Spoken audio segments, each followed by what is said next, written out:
Hey guys, Deathslander Magic here with a quick video about a topic that there's really not much to, but it's definitely worth mentioning because it is a little bit concerning. Now you guys might remember this story, but I'll repeat it real quick. A guy was at a modern tournament. We had 7 people, and we wanted an 8th person. We said, hey, jump on it. He said, oh, I only have my standard decks on me. We said, oh, that's fine. And he's like, you know what? It's a powerful deck. Why not? He jumped in. First place. He won the whole tournament with a standard deck.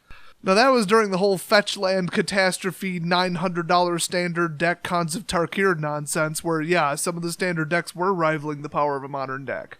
Now, that was obviously because, 3-color, you could basically just do whatever you want. You had, like, scrying mixed with drawing mixed with, direct burn mixed with removal and kill, or, just whatever colors you wanted to mix together. Your deck was a Swiss Army knife that did anything. And then, of course, the fetch lands would fix it. So you could basically just get away with anything, and standard decks were really, really, really powerful.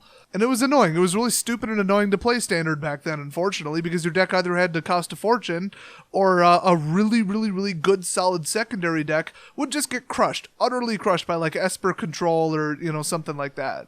Now, the whole reason for this was basically just the land fixing. I mean, the cards weren't, like, outrageously insane. There were no Eldrazi, so it wasn't just like, oh my gosh, these cards. It was just the fact that you could play 3 colors and get away with it without getting mana screwed basically ever. So that was the problem. As soon as fetch lands went away, all those decks died. I mean, people are still playing, like, Esper colors and, certain 3-color combos, but they're nowhere near the power level of what Cons was.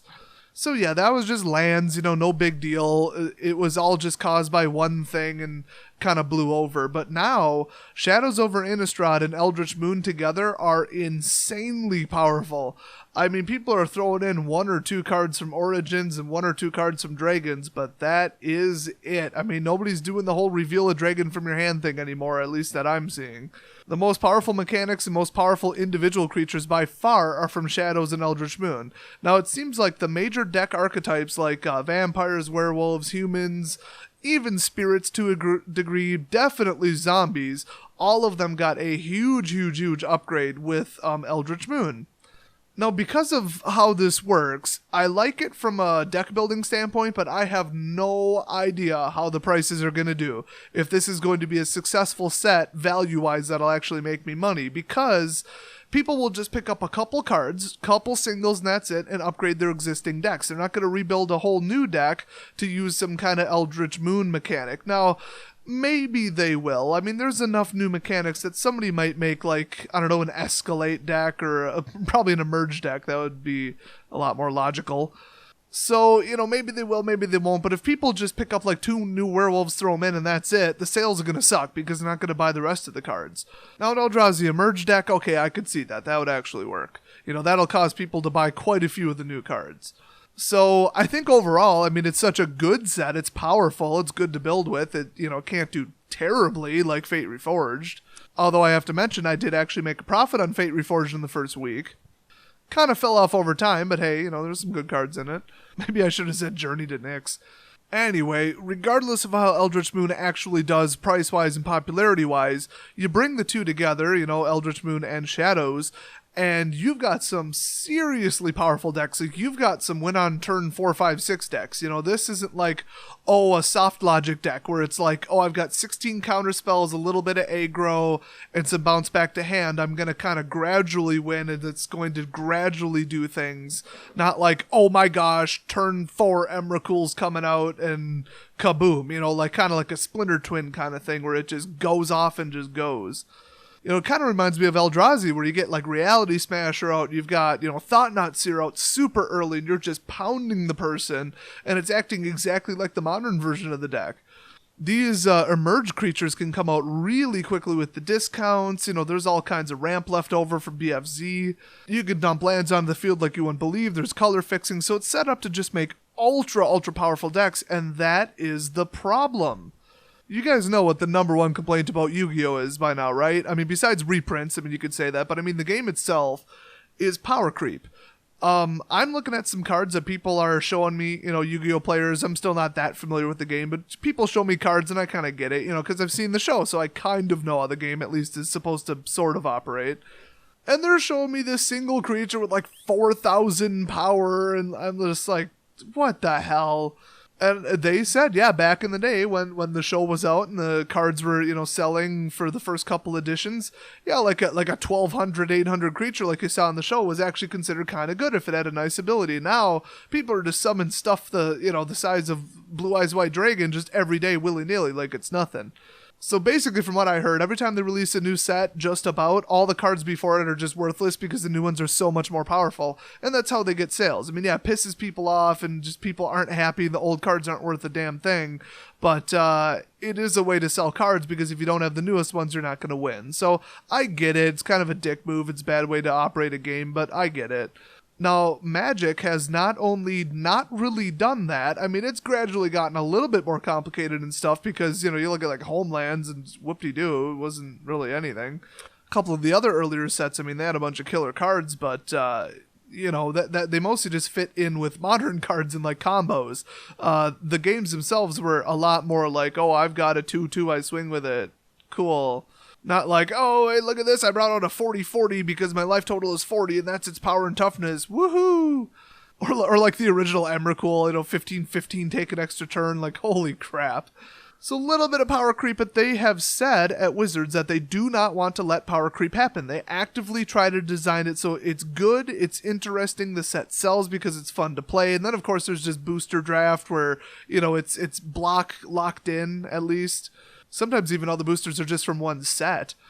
So yeah, it's not like, oh, we're just constantly going to print better and better cards. But unfortunately, what tends to happen is that a new set comes out, like, for example, Magic Origins, and it's got some mechanics, it's got some interesting cards, it's got Archangel of Tides with that, that's pretty cool, but nobody really jumps in on it and builds the types of decks that are in there. And that's mostly because Khans of Tarkir was so damn powerful. If you build a really super powered set that has just insanely powerful decks, and then the next set after it is just not as good and you can't build as powerful of a deck out of the new set, it's not going to sell, at least until the one before it cycles out, and at that point the prices are so low that I don't care, I'm not going to make any money on it. So the point I'm trying to make is that Eldritch Moon and Shadows are insane. I mean, the creatures, all the tribals, every single tribal deck is just nuts. I mean, it's just an utter swarm of werewolves or vampires, and then the madness, the discount spells.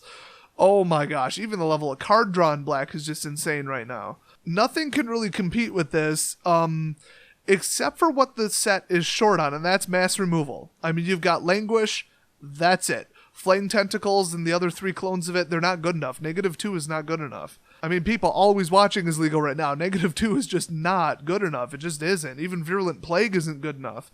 So if the next set Kaladesh has a lot of mass removal, a whole bunch of like red spells that just blow up everything, another Anger of the Gods reprint or something like that, okay, then people will buy it because it can actually compete. Other than that, it's just not going to sell very well. I mean, I'm really already worried about it. I'm already probably only going to order 4 to 6 cases instead of 20. That's how drastic I'm worried about it. I mean, artifacts tend to work differently, and Kaladesh is big on artifacts, and I know Chandra's from there, so it's probably going to be a little bit of fire, Pyromancer-oriented, maybe. I don't honestly know that much about Kaladesh. Then there's something about like an Aether Revolt and the big Aether War or something like that, and I don't even know what that references or what kind of mechanics are related to it. But I have a feeling that neither of them are going to come anywhere close to competing with Shadows or Eldritch Moon, and that is bad. Because Eldritch Moon is the second set in the block, which always second and third sets don't sell as well as the first one, that's just a universal rule pretty much. I short ordered it and only reserved 6 cases. That's all I'm getting. It's like $3,000 worth of cards. I mean, that's not even that many. So if I make like an insane profit on it, like 33%, that's like $1,000, which, I could use $1,000 right about now. But it would be a hell of a lot better if I ordered 9,000 like I did with OGW and BFZ.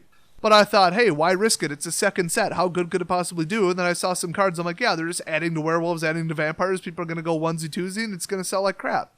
Now I'm not so sure because all the cards look insanely powerful. So I might pick up more. We'll see. I mean, there's not that much room on my credit card these days. My shop's not doing amazingly well, mostly because everybody's on vacation this summer and the sales always suck in the summer, so that sucks. But we'll see what happens. If I don't make money on Eldritch Moon, and then I'm very certain I won't make money on Kaladesh or Aether Revolt because I just don't think they can compete, without knowing anything about them. You just have to assume Shadows and Eldritch Moon are so good that they're either going to print a set so stupidly powerful that it's going to like break standard, break modern, everybody's going to be winning on turn 4, or it's going to be kind of pathetic and gimmicky and everybody's just going to have to wait it out until basically Shadows cycles out. And that will be a long, long time, because as soon as Kaladesh comes out, Dragons and Origins cycle out, and then we're going to be stuck with Shadows and Eldritch Moon until I believe the third set after Aether Revolt. So definitely a while. I think that's 2018 sometime. Now, I have heard the Wizard staff mentioning something like, yeah, once in a while we have to print a little bit lesser one to prevent power creep, and then it doesn't sell as well, but it is, durable, it's fun to draft with, block constructed, no problem. Pre-release is always a riot, so we're not that worried.